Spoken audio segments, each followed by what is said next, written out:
On va passer un petit temps, vous allez feuilleter les livres, vous allez regarder.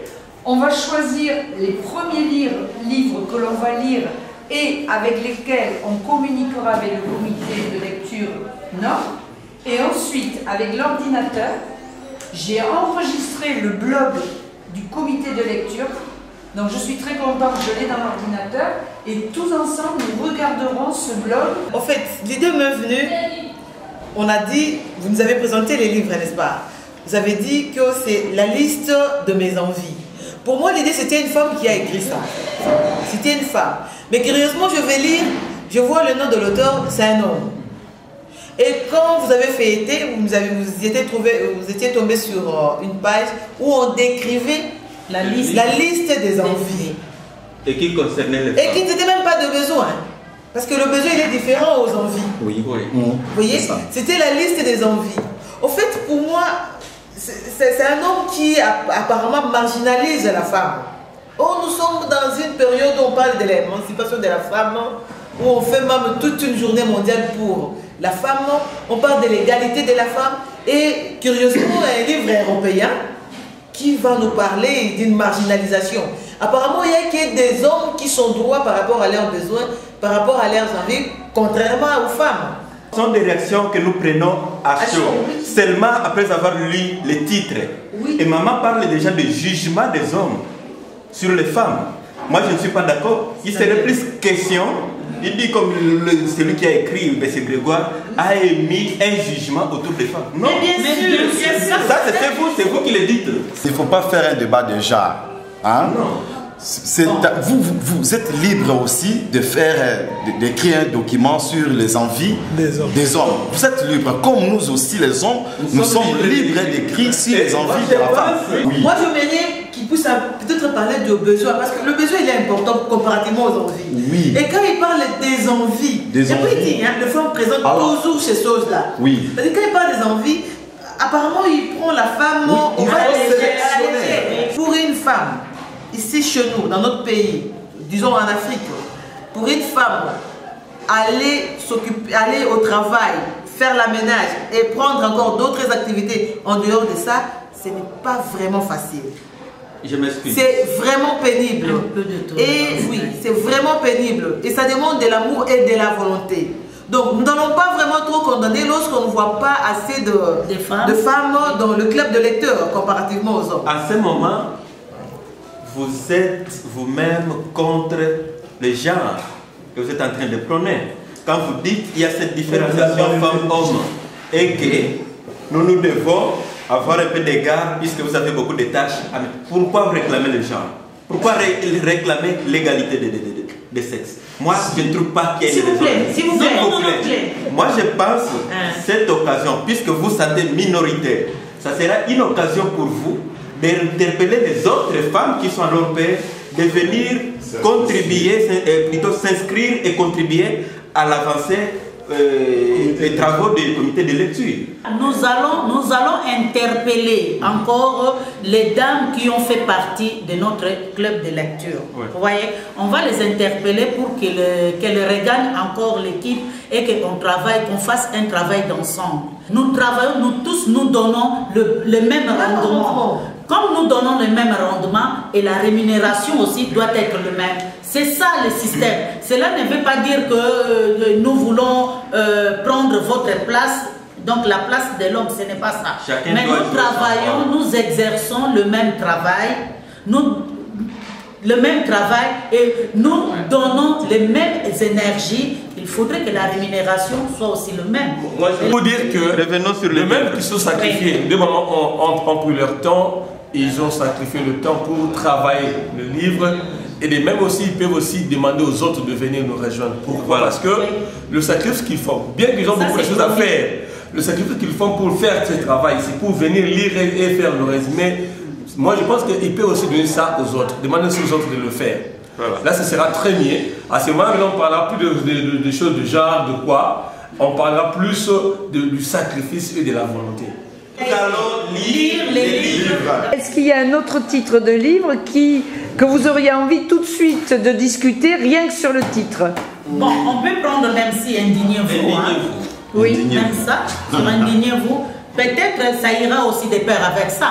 Je parle de ce livre, un livre révoltant, peut-être qui va nous amener à réfléchir sur ce que nous sommes, sur ce que le monde et ce que doit être finalement tout le monde. C'est plus en Europe que nous voyons que les gens se rassemblent, peut-être en France, en Espagne ou à New York, pour se plaindre auprès du gouvernement concernant le social de la population. C'est plus dans ce Moi, je ne pense pas que ce soit l'affaire simplement de l'Occident. Non, pas de l'Occident.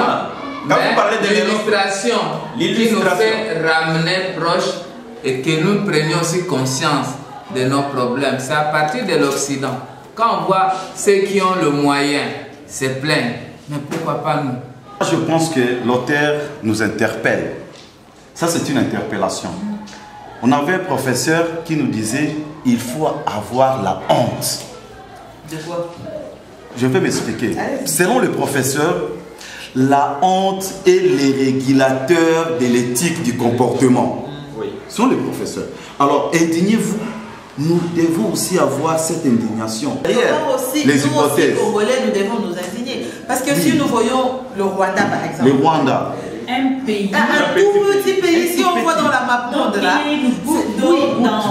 dans l'océan, apparemment dans le Congo. Mais comment il est en train de nous malmener? C'est que nous devons nous indigner, nous devons prendre conscience de nous-mêmes aussi, de notre pays, de notre nation, et faire quelque chose. Oui, c'est une interpellation. C'est une interpellation en tout et pour tout. Oui. Il y a un monsieur qui est en train de tailler les crayons avec de la hache. Or, les crayons peuvent se tailler facilement avec une taille-crayon, avec une lame. Mais curieusement, il le fait avec une taille. Et puis, qu'est-ce qu'on dit? La vie comme elle va. Ça veut dire, moi, je crois que la vie n'est pas facile. Il faut bosser dur, bosser, comme on joue dans le rugby, hein, on se cogne. Et pour finalement, à la fin, avoir de la joie.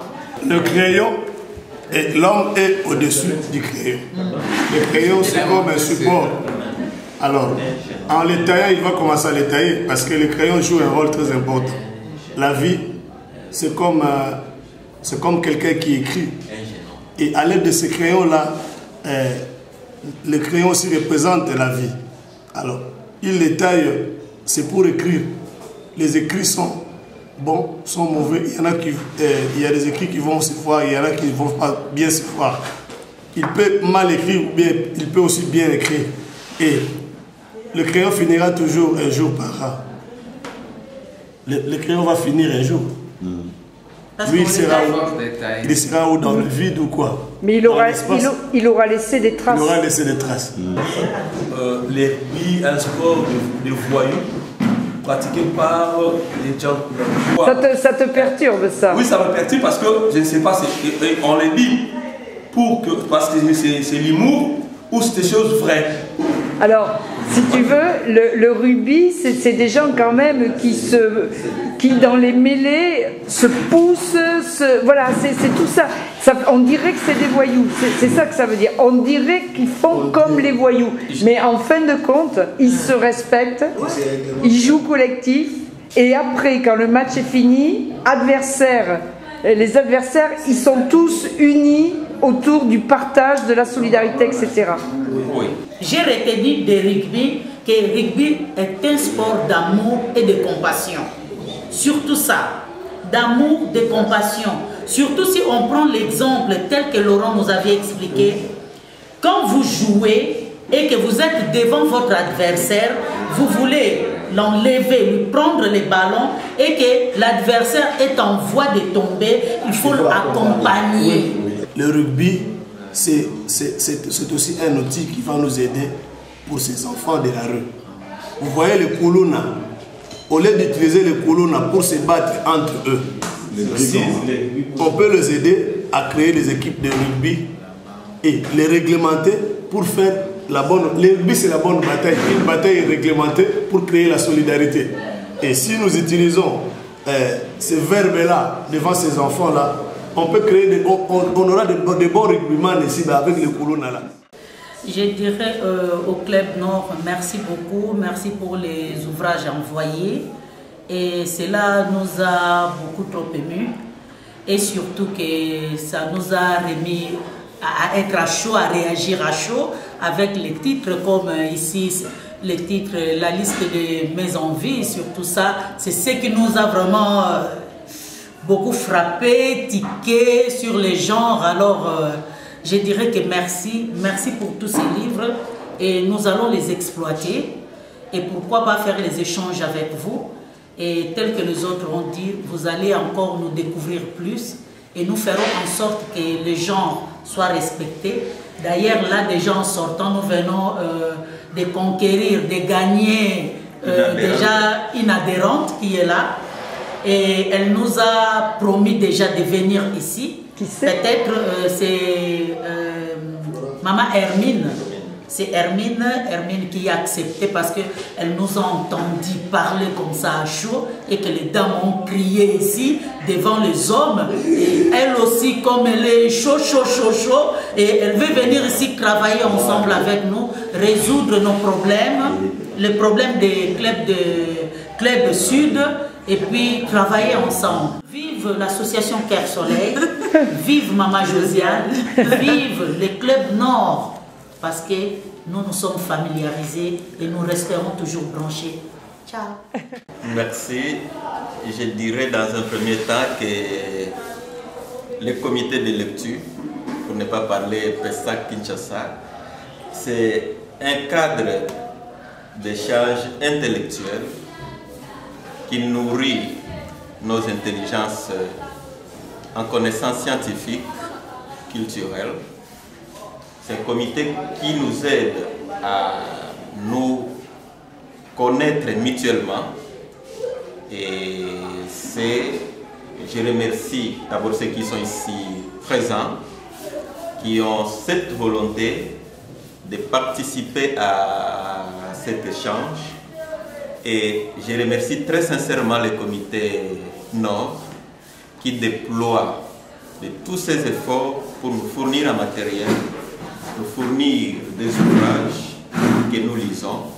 Notre souhait était que les 2 dernières années, nous avions pris connaissance de la culture congolaise et que cette année, qui a débuté déjà chez nous à l'Orpère, l'année éducative qui a commencé à l'Orpère, nous avions souhaité avoir aussi une idée de ce qu'est le Nord.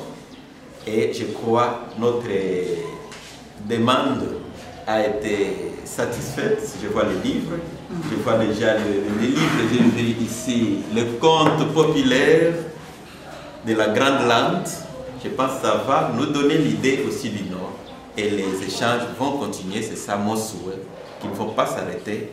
Et là, je dis grand merci au comité du Nord et surtout à Maman Josiane qui est vraiment au milieu entre les deux, qui déploie toutes ses forces pour que ce travail aille de l'avant.